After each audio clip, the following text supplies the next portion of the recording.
Tuhanmu tak akan memberi ular beracun pada yang minta roti.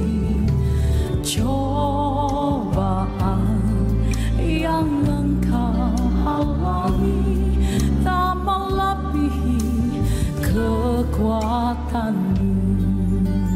Tangan Tuhan. Tangan Tuhan. Ya. Shalom. Kita bertemu kembali. Dan mari sebelum kita merenungkan sebagian dari firman Tuhan, kita akan berdoa bersama-sama. Mari kita satu dalam doa. Bapa di surga, terima kasih buat waktu yang sudah Kau berikan. Biarlah kesempatan pada hari ini kami mengkhususkan waktu kami kembali untuk mendengarkan firman-Mu. Kami mempersiapkan hati kami. Kami rindu firman-Mu bukan saja menguatkan kami dan menyenangkan hati kami, tetapi lebih dari itu firman-Mu bertumbuh, berakar kuat, sehingga menolong kami tidak menjadi anak-anak gampang, tetapi menjadi anak-anak yang berdiri kuat, karena firman-Mu lah yang menjadi dasar dalam kehidupan kami.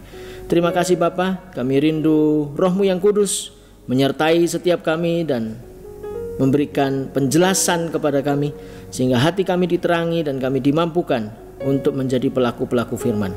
Terima kasih Bapa, kami serahkan pemberitaan firman-Mu pada hari ini hanya di dalam nama Tuhan Yesus Kristus Allah kami yang hidup. Kami sudah berdoa. Amin. Jemaat yang dikasihi oleh Tuhan, tema kita hari ini adalah menang atas pencobaan. Dan ayat teks yang kita pakai bersama-sama, akan kita pelajari bersama-sama, terdapat pada Matius pasal 4 ayat yang pertama sampai ke-11. Mari kita buka sama-sama Matius pasal yang keempat ayat pertama sampai 11. Kita akan membacanya bergantian. Saya ayat 11, kemudian jemaat Tuhan akan membacanya ayat yang kedua, begitu bergantian. Dan pada ayat yang ke-11 kita akan membacanya bersama-sama. Mari kita akan baca bersama-sama Matius pasal yang keempat ayat yang pertama sampai ke-11. Ayat yang pertama, maka Yesus dibawa oleh Roh ke padang gurun untuk dicobai iblis. Ayat yang kedua,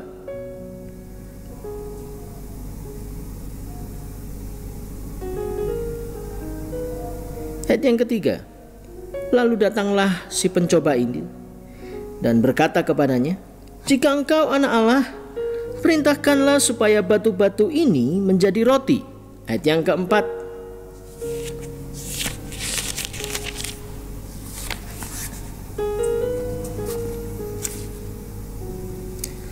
ayat yang kelima, kemudian iblis membawanya ke kota suci dan menempatkan dia di bubungan bait Allah. Ayat 6,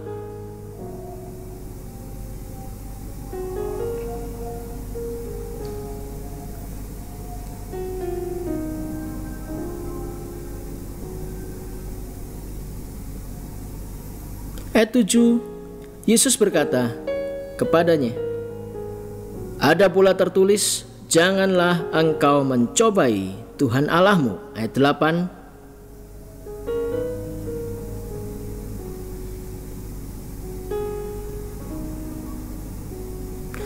sembilan, dan berkata kepadanya, semuanya ini akan kuberikan kepadamu jika engkau sujud menyembah aku. Ayat yang ke-10,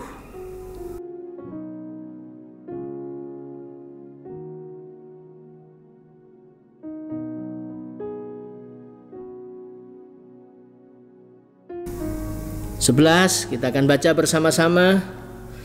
Lalu iblis meninggalkan dia, dan lihatlah malaikat-malaikat datang melayani Yesus.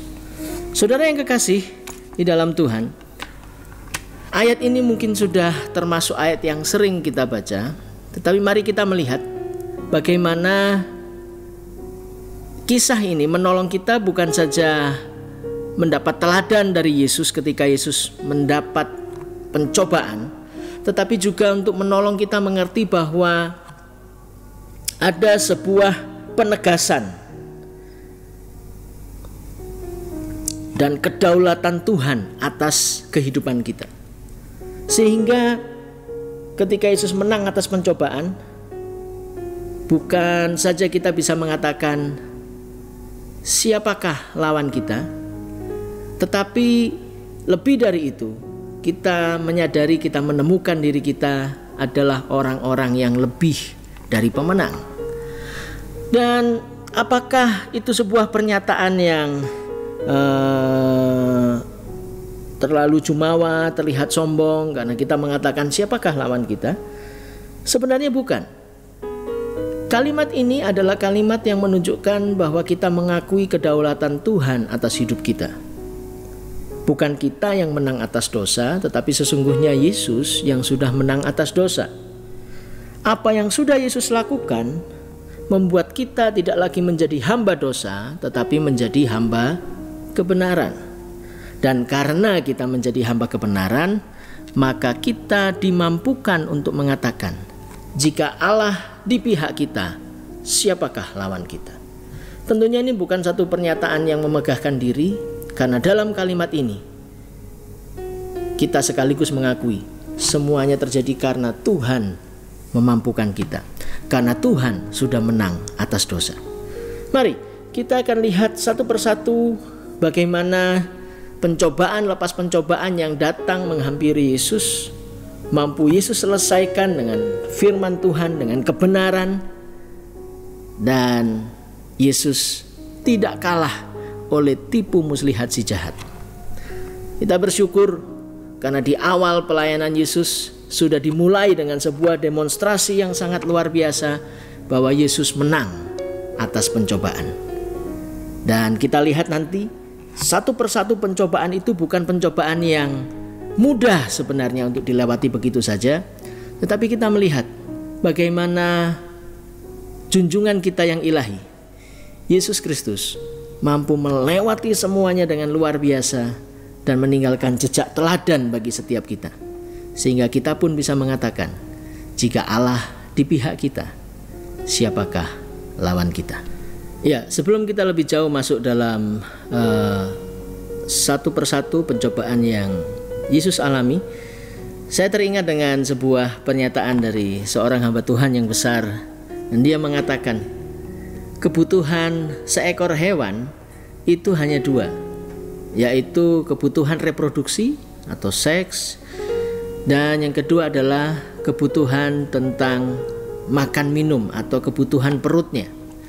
Asal dua hal itu tercukupi, selesailah apa yang dibutuhkan oleh hewan itu. Dia akan merasa tenang. Kenapa? Karena dia sudah kenyang, karena kemudian hasratnya sudah tersampaikan, selesai sudah. Nah, yang menjadi perenungan adalah pernyataan yang di belakangnya.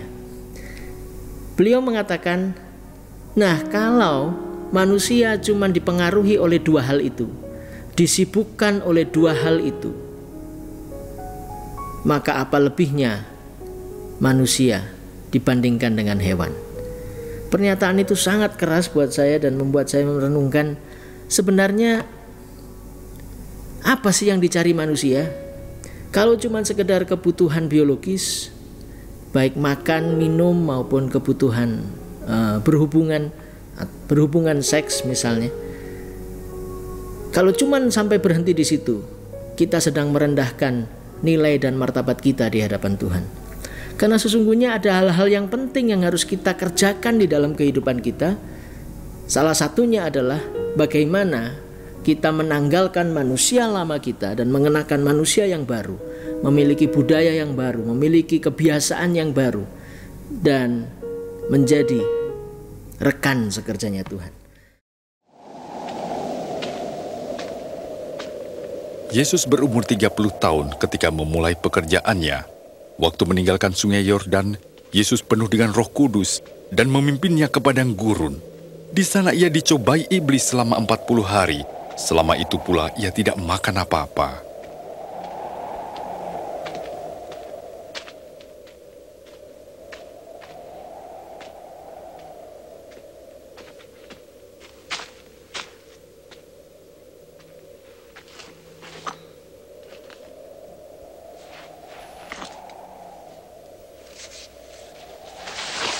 Kata iblis kepadanya, "Jika engkau anak Allah, suruhlah batu ini menjadi roti."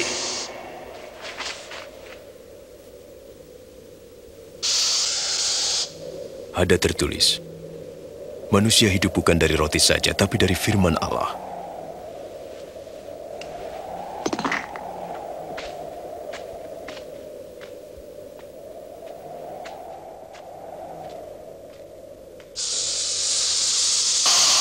lalu iblis membawanya ke tempat yang tinggi dan menunjukkan seluruh kerajaan dunia. "Aku berkuasa atas semua kekayaan dan kemuliaan itu, dan aku akan memberikannya kepadamu jika engkau sujud dan menyembah aku."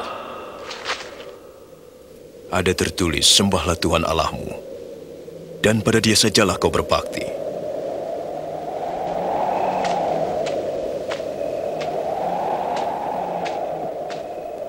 Iblis membawanya lagi ke Yerusalem dan menempatkannya di bubungan bait Allah. "Jika engkau anak Allah, jatuhkanlah dirimu ke bawah, sebab ada tertulis, Allah akan menyuruh malaikat-malaikatnya menatang engkau, sehingga kakimu tidak terantuk pada batu."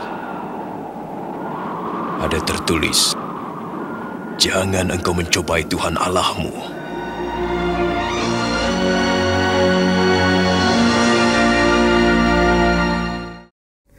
Dan ini menjadi sebuah pengantar yang baik supaya kita bisa melihat bahwa pencobaan yang Yesus alami ini sepertinya sederhana, tetapi ada hal-hal yang penting yang harus kita ambil di dalamnya yang menjadi sikap dan prinsip hidup kita sehingga kita memiliki nilai-nilai yang teguh di dalam Tuhan. Pencobaan yang pertama mari kita lihat bersama-sama dalam Matius pasal yang keempat ayat ketiga dan keempat. "Lalu datanglah si pencoba itu dan berkata kepadanya, jika engkau anak Allah, perintahkanlah supaya batu-batu ini menjadi roti. Tetapi Yesus menjawab, ada tertulis, manusia hidup bukan dari roti saja, tetapi dari setiap firman yang keluar dari mulut Allah." Iblis memerintahkan Yesus untuk mengubah batu menjadi roti. Ini tentunya sesuatu yang licik sekaligus penuh godaan. Mengapa? Karena di ayat sebelumnya dijelaskan bahwa Tuhan Yesus itu sedang dalam posisi lapar, baru selesai berpuasa, dan tentunya memerlukan roti. Dan mengubah batu menjadi roti sepertinya menjadi sebuah perintah yang tidak melanggar siapapun dan bahkan tidak melanggar hak siapapun, karena roti itu dari batu, bukan mengambil roti orang lain. Tetapi jika Tuhan Yesus mendengarkan perkataan iblis, maka dia sedang memposisikan dirinya di bawah iblis dan menerima pengaruhnya. Hal yang berikut yang dilakukan iblis adalah pernyataannya. Kalau kita lihat sama-sama ya, di ayat 3 dikatakan, jika engkau anak Allah. Kita bersyukur Tuhan tidak terpancing di sana dengan menonjolkan sisi manusianya dan kemudian atas nama manusia, oke, saya akan makan karena saya lapar. Yesus juga tidak senang gitu ya dengan sebutan anak Allah, bukan karena Yesus bukan anak Allah. Tetapi Yesus tidak merasa lupa diri karena disebut sebagai anak Allah. Yesus tahu posisinya yang tepat, dan ini yang luar biasa. Yesus tidak mencari penghormatan bagi dirinya sendiri. Karena catat baik-baik, setiap kali kita memuji Tuhan, setiap kali kita menyembah Tuhan, itu bukan berarti kemuliaan Tuhan bertambah, tetapi itu melatih kita untuk belajar lebih mengasihi Tuhan. Dia sudah penuh hormat. Nah, iblis tidak menerima bahwa Yesus adalah anak Allah. Dan kita bersyukur Yesus juga tidak pusing-pusing, karena ketidakpercayaan iblis juga tidak akan berpengaruh terhadap statusnya sebagai anak Allah. Itulah sebabnya Yesus malah menekankan bahwa dia adalah manusia dengan mengutip Ulangan 8 ayat 3. Mari kita lihat sama-sama Ulangan 8 ayat 3. Saya akan bacakan buat kita semua. Dikatakan, jadi ia Tuhan merendahkan hatimu ini adalah bangsa Israel, membiarkan engkau lapar dan memberi engkau makan mana yang tidak kau kenal dan yang juga tidak dikenal oleh nenek moyangmu, untuk membuat engkau, hai bangsa Israel, mengerti bahwa manusia hidup bukan dari roti saja, tetapi manusia hidup dari segala yang diucapkan Tuhan. Tuhan Yesus menyatakan bahwa Dia manusia, tetap tidak ada alasan untuk Dia mengubah batu menjadi roti. Karena memang manusia tidak hidup dari roti saja, tetapi dari setiap firman yang keluar dari mulut Allah. Ada amin? Dia tidak harus tunduk kepada iblis karena lapar. Demikian juga kita. Kita tidak perlu mengkompromikan iman dan integritas kita karena kebutuhan sehari-hari. Di sini Tuhan Yesus mengajarkan kita untuk berani melawan keinginan untuk diakui atau dipuji, dan sekaligus keinginan untuk mencari jalan pintas ketika kita terdesak. Mari ketika proses itu terjadi, ketika peristiwa itu terjadi, mari kita masuk dalam suatu proses yang menjadi ketetapan kita, bahwa aku mau berserah kepada Tuhan. Kiranya itu menjadi sebuah tanda bagi kita bahwa inilah saatnya aku berserah kepada Tuhan. Ke kanan, kiri, depan, belakang, atas, bawah, tidak bisa. Ya sudah, ini berarti memang saatnya untuk aku berserah kepada Tuhan. Nah, di sini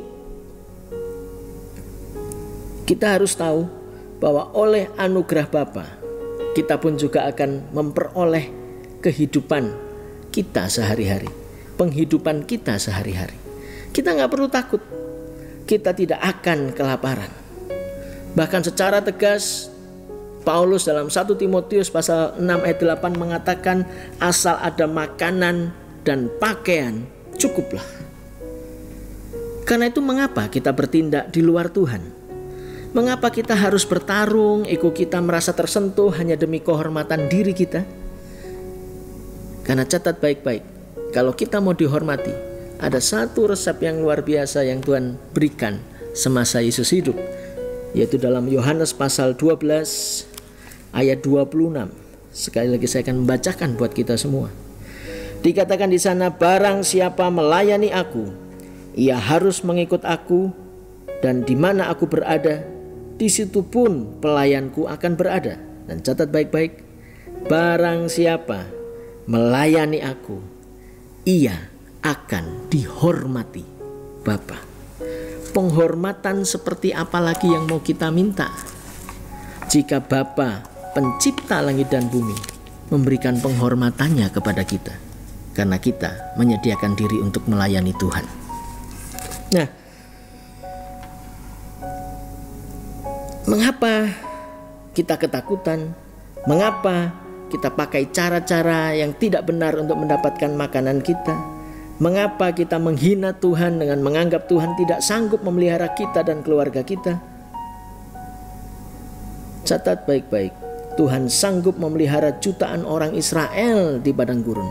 600.000 orang Israel yang keluar dari Mesir itu beranak pinak dengan sangat banyak, dan jumlahnya menjadi jutaan. Tetapi kita melihat pemeliharaan Tuhan tidak pernah berakhir. Pemeliharaannya sempurna.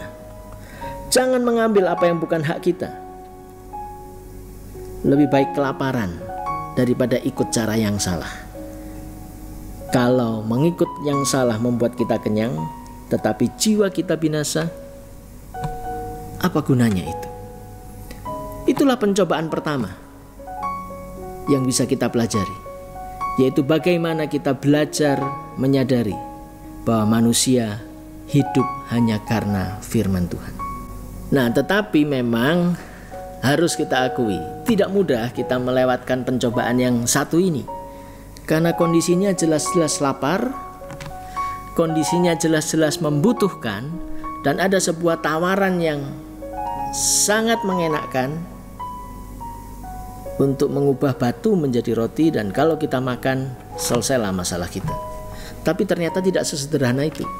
Walaupun itu susah, Yesus sudah kelaparan karena sudah berpuasa 40 hari.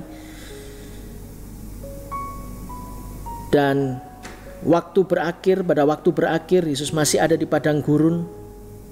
Kira-kira siapa yang menyediakan makanan buat Tuhan? Dalam keadaan susah, mungkin bisa muncul pikiran, bolehlah saya cari makan. Nah, pada saat yang seperti itu, iblis dengan cerdasnya seolah-olah menawarkan sebuah solusi. Engkau anak Allah, buktikan. Pembuktian sekaligus untuk berbuka puasa.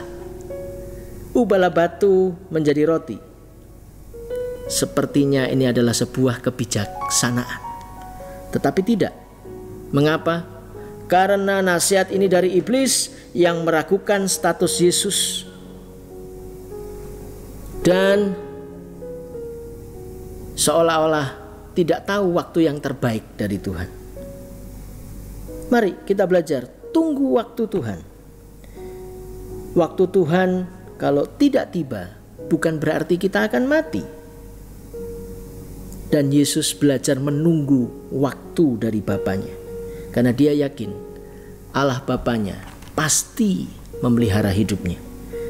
Tidak perlu pakai jalan pintas, Tuhan tahu.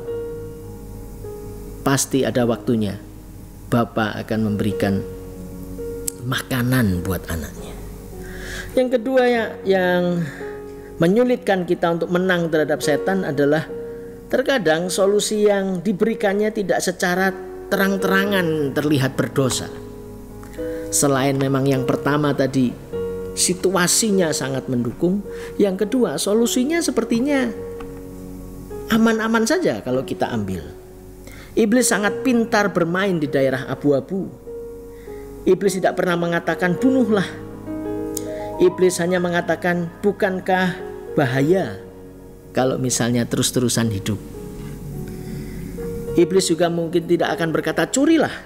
Tetapi iblis hanya mengatakan, bukankah engkau lebih berhak mendapatkan daripada sang pemilik, dengan embel-embel kalimat-kalimat yang lain. Dan kemudian iblis juga mungkin tidak secara jelas mengatakan kepada kita, jangan percaya pemeliharaan Allah Bapa. Kalau kalimatnya sejelas itu, mungkin kita dengan mudah menolak. Tetapi ketika dia mengatakan, bukankah engkau bisa jalan sendiri tanpa Bapakmu? Ya, itu memang sangat licik dan jahat. Setiap godaan iblis membuat kita meragukan Tuhan secara perlahan. Meragukan waktu Tuhan, hikmat Tuhan, keputusan-keputusan Tuhan. Lalu bagaimana Tuhan Yesus bisa melawan iblis? Ini yang luar biasa. Tuhan tidak pernah membiarkan dirinya berpisah dari firman-Nya. Tuhan melawan dengan mengutip kitab Ulangan. Dan seperti kita tahu, setiap kali pencobaan yang ada, 3 pencobaan yang ada, Tuhan Yesus menyatakannya dengan kebenaran firman Tuhan. Dalam Ulangan 8 ayat 3, manusia bukan hidup dari roti saja, tetapi dari setiap firman yang keluar dari mulut Allah. Itu sekaligus menjadi sebuah pernyataan iman yang dilakukan oleh Yesus. Dan kiranya itu juga menjadi teladan kita. Kenapa? Karena mungkin kita belum melihat solusinya, tetapi kita percaya firman-Nya ya dan amin. Perkatakan itu. Firman tidak sedang menunggu hasil yang baik baru kita bisa mengatakannya. Tetapi firman menunggu bagaimana kita mampu mengatakannya pada saat kondisi-kondisi yang berlawanan dengan apa yang kita alami. Dan di sanalah kita akan menikmati kuasa firman-Nya ya dan amin. Hal ini menunjukkan bahwa Tuhan tidak pernah meninggalkan kita. Tuhan pasti menyertai kita. Tanda penyertaan Tuhan sudah sangat jelas. Tetapi catat baik-baik, penyertaan Tuhan tidak sama dengan makanan, tidak sama dengan perut kenyang, tetapi dengan kekuatan firman-Nya. Sekarang kita akan masuk pada pencobaan yang kedua, di mana iblis membawa Yesus ke atas bait suci. Mengapa iblis melakukannya? Karena iblis ingin meletakkan Yesus di tempat yang paling suci dan sebagai sebuah simbol kehadiran Tuhan. Jika bait ini merupakan simbol kehadiran Tuhan bagi Israel, tentunya ini sekaligus menjadi tanda penyertaan Tuhan bagi Yesus. Jika Israel yang sudah melawan Tuhan berkali-kali pun masih mendapat kesempatan disertai oleh Tuhan, apalagi Yesus yang hidup dengan sempurna di hadapan Tuhan. Maka iblis kemudian mengambil kesempatan menempatkan Yesus di bumbungan bait Allah untuk mengingatkan dia bahwa Allah tidak mungkin meninggalkan dia. Dan kemudian iblis menggunakan ayat juga. Kita lihat sama-sama dikatakan di sini. Kemudian iblis membawanya ke kota suci di ayat yang kelima dan menempatkan dia di bumbungan bait Allah. 6. Lalu berkata kepadanya, jika engkau anak Allah, jatuhkanlah dirimu ke bawah, sebab ada tertulis. Ini ayat yang dikutip oleh si iblis. Mengenai engkau, ia akan memerintahkan malaikat-malaikatnya, dan mereka akan menatang engkau ke atas tangannya, supaya kakimu jangan terantuk kepada batu. Iblis memakai Mazmur 91 ayat 12, tetapi ditafsirkan dengan cara yang terbalik. Padahal Mazmur 91 ayat 12 mengatakan bahwa sang anak Allah akan dijaga supaya tidak terantuk batu sekalipun. Bukan ada tertulis kamu tidak akan terantuk maka jatuhkanlah. Cara iblis pinter. Seolah-olah ayo dicoba. Kamu kan tidak akan terantuk, jadi ayo coba. Silakan menjatuhkan diri. Padahal maksud dari Mazmur 91 ayat 12 adalah sang anak Allah akan dijaga supaya tidak terantuk. Bukan sengaja jatuh dan membuktikan dia terantuk atau tidak. Karena itu Yesus tahu maksud iblis. Dalam kondisi lapar, Yesus masih tidak kehilangan akal sehatnya. Terkadang kita bisa terjebak dengan simbol-simbol yang kita anggap sebagai sesuatu yang rohani. Tetapi sekali lagi, teladan Yesus mengajarkan sesuatu yang berbeda.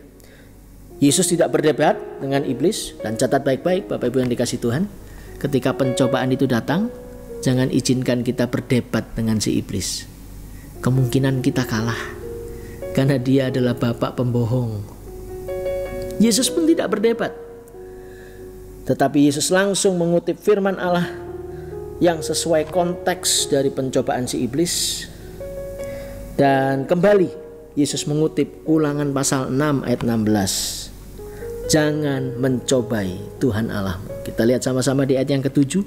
Yesus berkata kepadanya, ada pula tertulis, janganlah engkau mencobai Tuhan Allahmu. Ini sesuatu yang luar biasa dan ini penting untuk kita mengerti.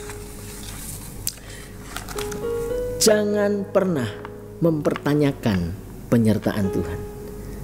Pernyataan orang-orang yang beriman memang tentu akan mengalami masa-masa yang sulit. Kita pun mengakui selama kita mengiring Tuhan, tidak semuanya baik-baik saja. Tetapi akhirnya pasti baik.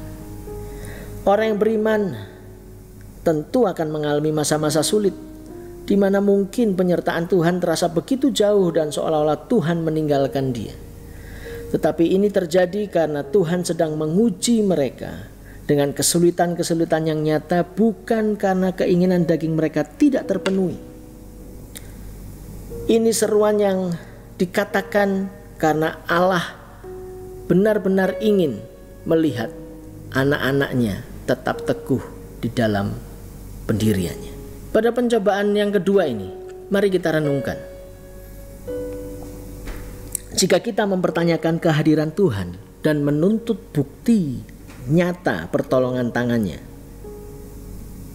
maka itu sama dengan kita sedang mencobai Tuhan.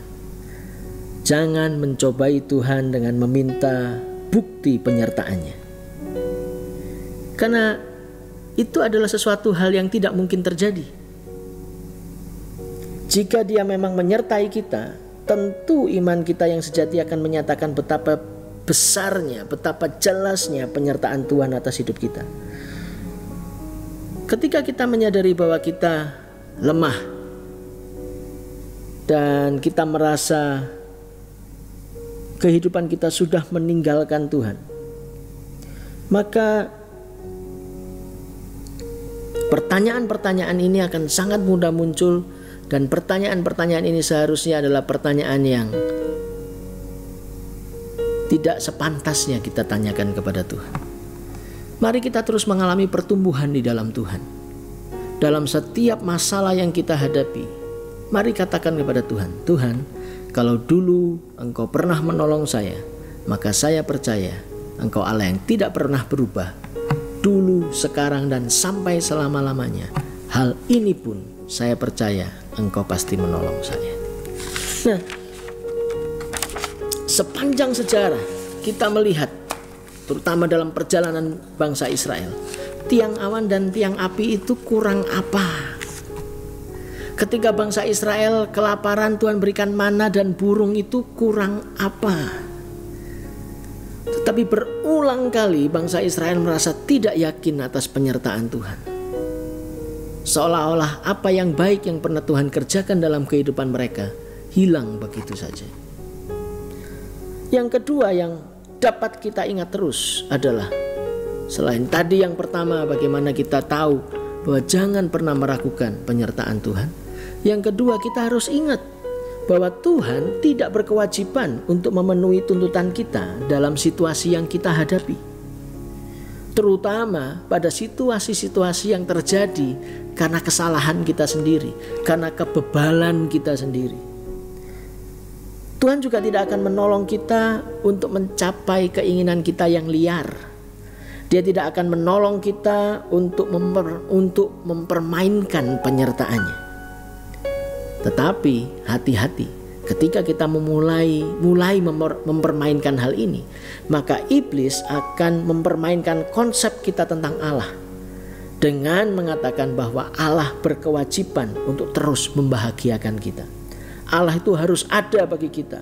Allah harus membuat segalanya baik. Allah harus membuat kita berada dalam keadaan yang bebas dari penderitaan. Tapi pikiran ini berbahaya.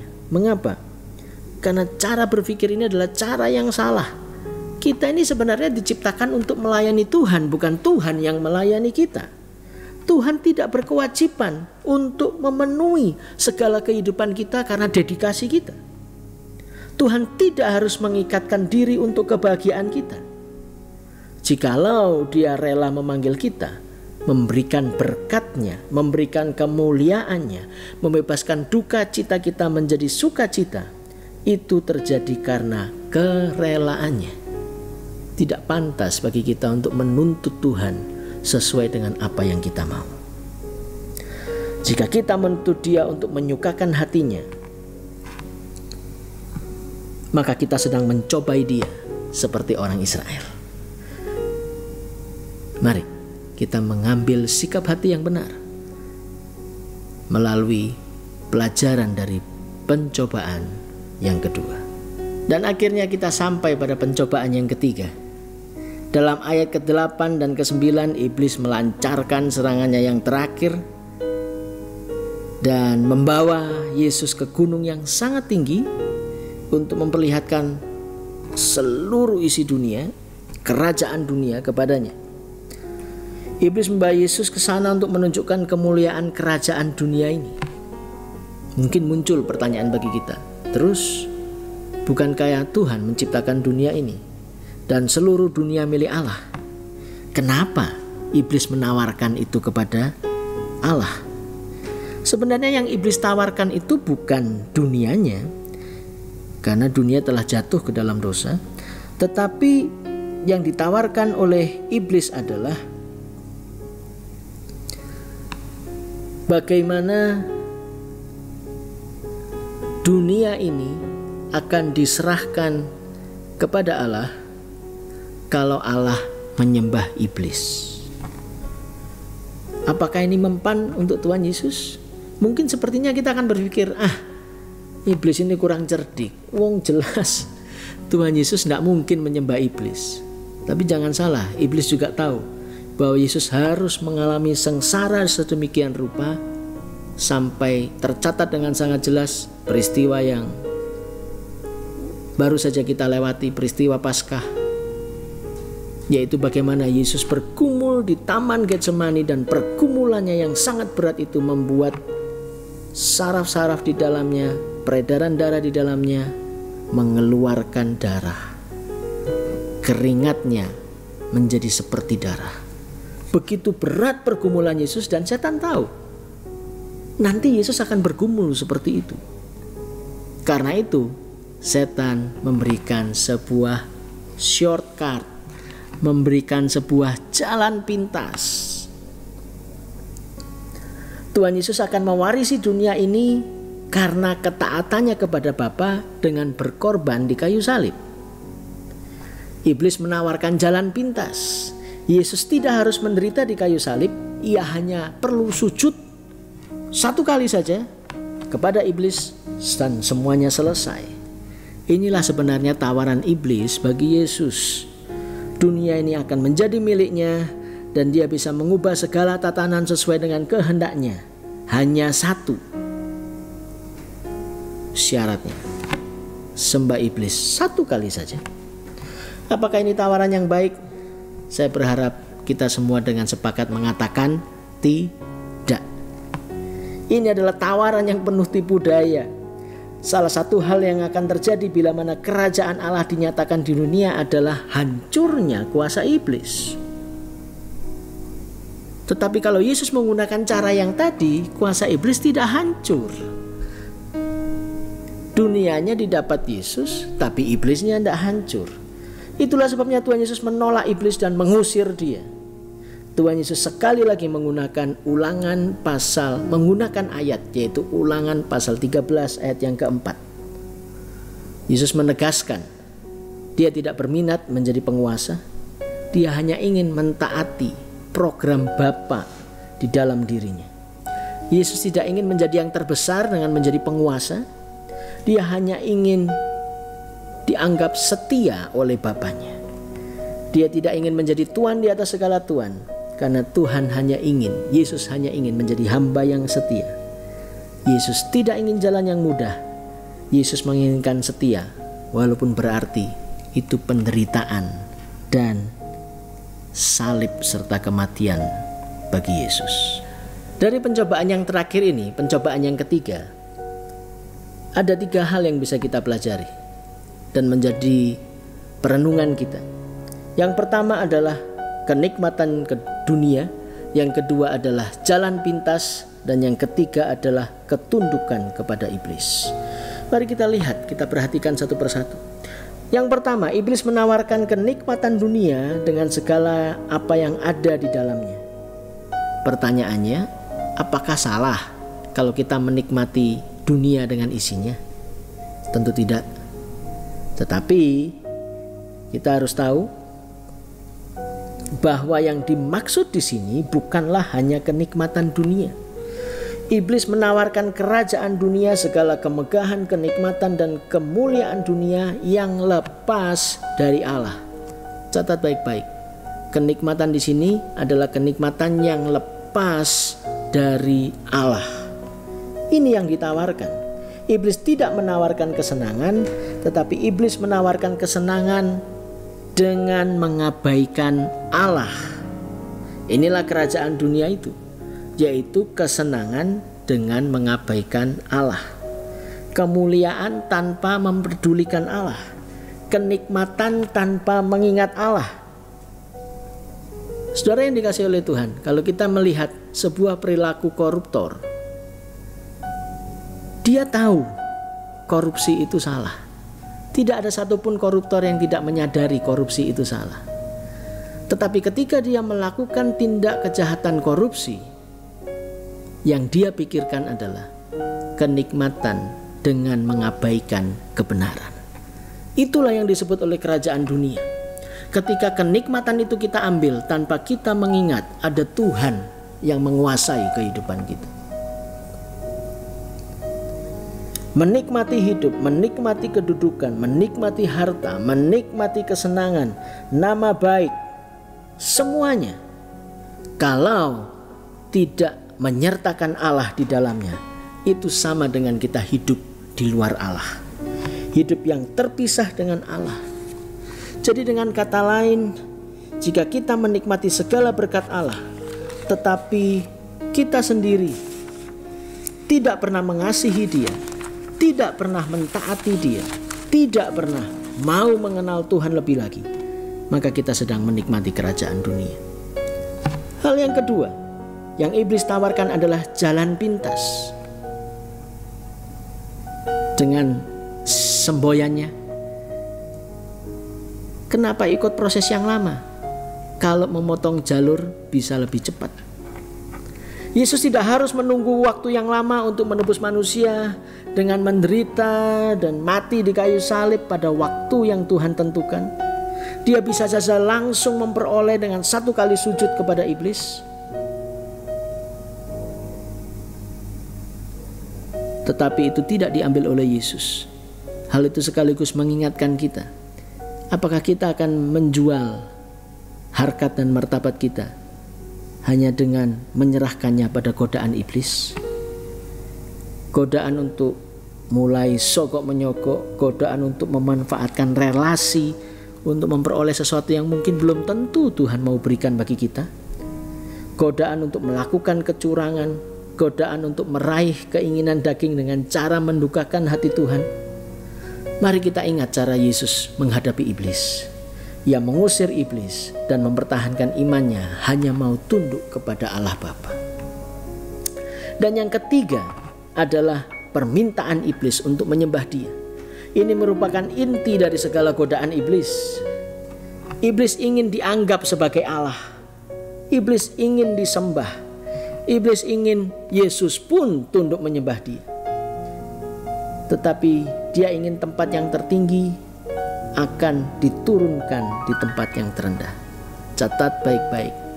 Yesus pernah mengatakan, yang terdahulu menjadi yang terkemudian. Tuhan akan melemparkan iblis ke tempat yang paling dalam dan paling hina, justru karena permintaannya itu. Mari, itu kiranya menolong kita agar kita memenangkan peperangan rohani di dalam kehidupan kita. Setiap bentuk dosa sebenarnya adalah ketundukan kita kepada iblis. Tetapi sujud menyembah kepadanya itu tidak akan membuat kita memuaskan iblis. Itu akan membuat kita akan semakin jauh jatuh dan menjauh dari Tuhan. Karena itu milikilah peperangan rohani, seperti yang ada dalam Efesus pasal 6 ayat 12. Mari kita baca Efesus pasal 6 ayat yang ke-12.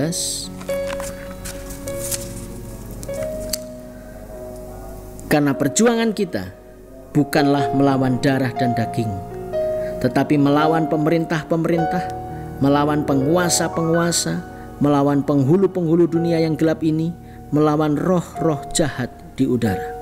Ayat 13, sebab itu ambillah seluruh perlengkapan senjata Allah, supaya kamu dapat mengadakan perlawanan pada hari yang jahat itu, dan tetap berdiri. Catat baik-baik, dan tetap berdiri, tidak kelelahan, tidak kalah. Tetap berdiri sesudah kamu menyelesaikan segala sesuatu. Mari,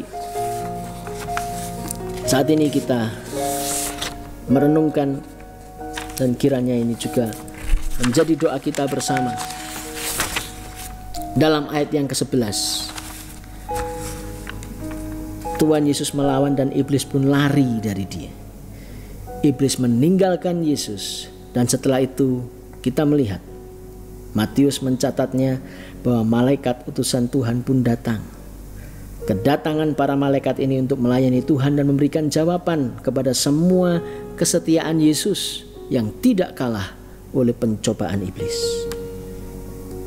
Begitu pula kehidupan kerohanian kita. Mari nikmati sukacita di atas duka cita yang harus kita alami. Sesuatu pencobaan akan nampak sebagai duka cita saat itu, Tetapi catat baik-baik, sukacita yang kita dapat karena kita bertahan, itu akan membuat kita lebih berbahagia dari sekedar duka cita yang kita alami. Sebuah video ini berjudul Juti itu akan menolong kita untuk mengerti bahwa mungkin ada hal-hal yang berat dalam pengiringan kita kepada Tuhan. Tapi hari ini saya minta kepada Bapak Ibu sekalian yang ada bersama-sama dengan saya dan menyaksikan khotbah ini, mari kita bertahan. Mari kita teguh memegang salibnya atas hidup kita. Karena sukacita yang akan datang melebihi duka cita yang kita rasakan.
Mari kita satu di dalam doa.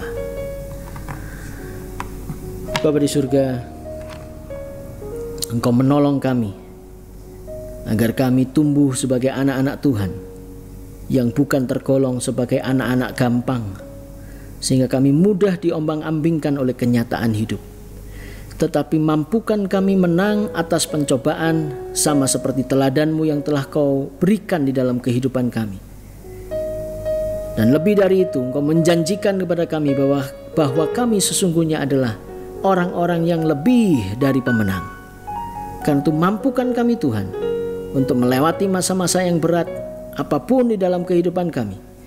Untuk kami belajar percaya waktu Tuhan adalah waktu yang terbaik. Akan ada pelangi kasih-Nya di balik segala hal yang kami alami. Kami mau belajar percaya kasih-Mu tidak pernah berhenti dalam kehidupan kami. Kasih-Mu selalu menyertai kami. Terima kasih Bapa, dan kami serahkan rangkaian pemberitaan firman ini hanya di dalam nama Tuhan Yesus Kristus. Kiranya kami teguh dan kami menjadi orang-orang yang terus mengiring Engkau. Dalam nama-Mu kami sudah berdoa. Mari sama-sama katakan amin. Tak akan menyerah pada